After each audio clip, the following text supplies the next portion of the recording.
Hey there!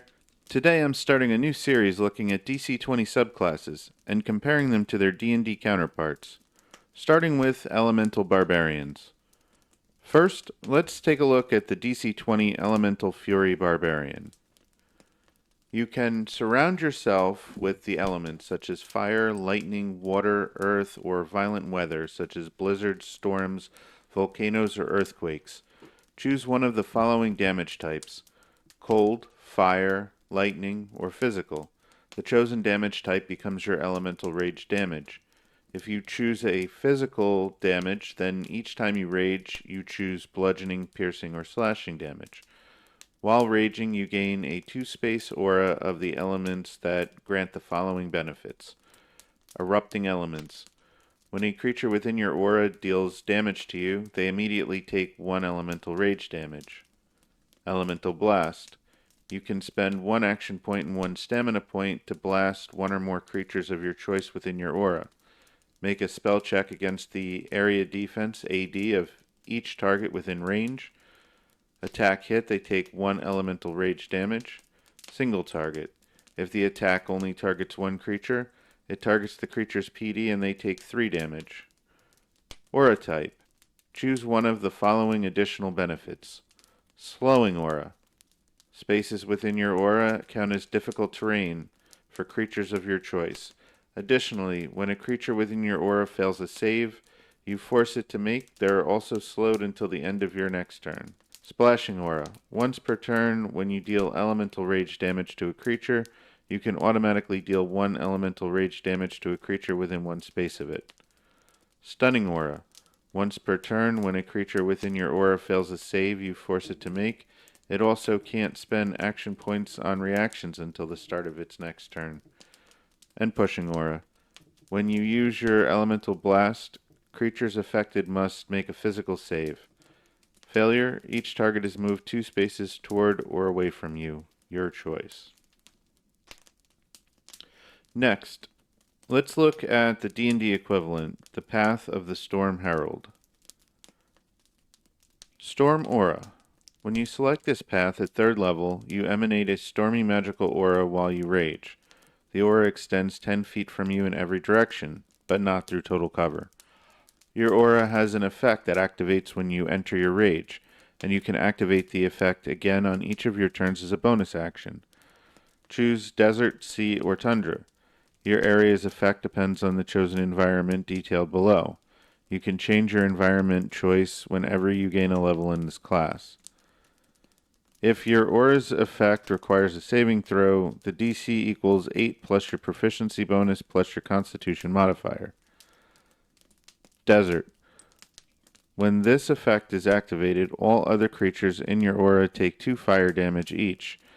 The damage increases when you reach certain levels in this class, increasing to 3 at 5th, 4 at 10th, 5 at 15th, and 6 at 20th. C. When this effect is active, you can choose one other creature you could see in your aura. The target must make a dexterity saving throw. The target takes 1d6 lightning damage on a failed save, or half as much on a successful one. The damage increases when you reach certain levels in this class, increasing to 2d6 at 10th, 3d6 at 15th, and 4d6 at 20th. Tundra. When this effect is activated, each creature of your choice in the aura gains 2 temporary hit points, as icy spirits inure it to suffering. The temporary hit points increase when you reach certain levels in this class, increasing to 3 at 5th, 4 at 10th, 5 at 15th, and 6 at 20th level. Now let's compare. DC20 does not let you change your elemental rage, though if you pick physical, you can change the damage type each rage, choosing between piercing, bludgeoning, or slashing. D&D does let you pick a different land type, but only when you gain a level in the class, and then you are stuck with that choice until you level again.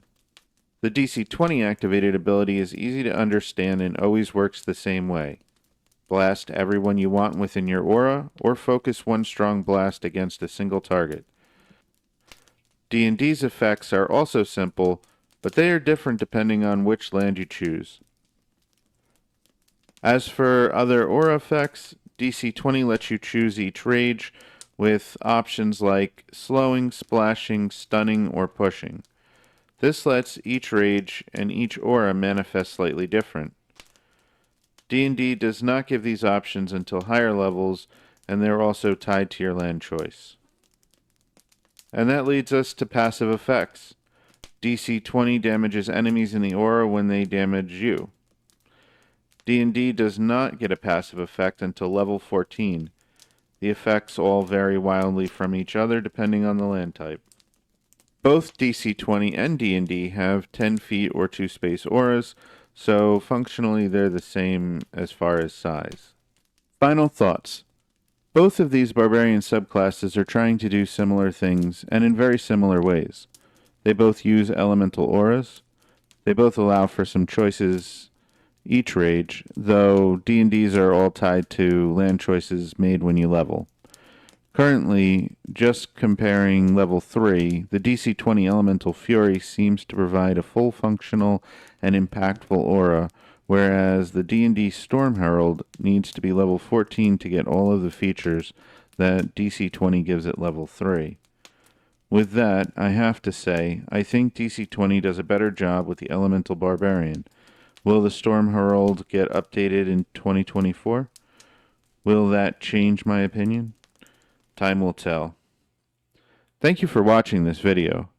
We'll see you next time when we take a look at the DC20 Spirit Guardian Barbarian and the D&D Path of the Ancestral Guardian Barbarian.